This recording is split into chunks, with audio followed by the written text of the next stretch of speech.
Families in France are suing TikTok, claiming its algorithm exposes teenagers to videos promoting self-harm and suicide. Among the plaintiffs is Stéphanie Mister, who says her daughter Máry died by suicide after encountering such material on the platform. NTD's international correspondent David Vivez has the story from Paris. Marie really was a radiant young girl, full of life and funny. She wanted to make people laugh, but also had a strong personality. 3 years ago, Stéphanie found the body of her daughter in her room. Her 15-year-old daughter, Máry, chose to take her life. She left a series of videos explaining why she did it, including difficulties at schools, online harassment, and content found on TikTok. Stéphanie Mister today is leading a lawsuit against TikTok France. Mister blames the platform for promoting harmful content, including videos on self-harm and suicide methods, through its algorithm.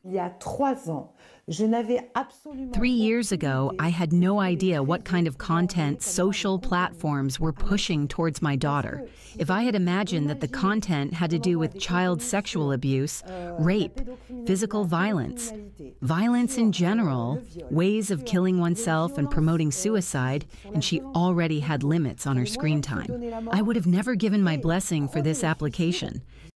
The lawsuit filed by Mister and 6 other families accuses TikTok of failing to moderate harmful material and alleges its algorithm traps vulnerable users in cycles of despair to maximize engagement. Of the 7 families involved, 2 lost their children to suicide.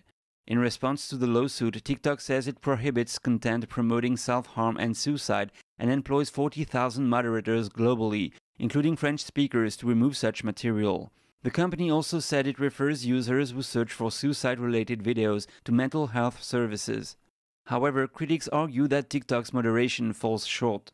Studies have shown that harmful content can reach young users within minutes of joining the platform. Grégoire Borst, a professor of psychology, emphasizes the need for stricter age verification tools. A real tool to assess the age of the users, and that's really something that we need to kind of push forward. It's not acceptable that basically there are even children under 13 years of age who are massively using those social media. Some members of parliament, including senators, have already issued legal warnings to TikTok, urging the platform to modify its algorithm and comply with authorities. However, a total ban of the application could only be enacted by the EU Commission in Europe. Even though TikTok is under scrutiny by EU authorities, experts believe that achieving a total ban would be difficult, as it would require the agreement of all member states. David Vivez, NTD News, Paris.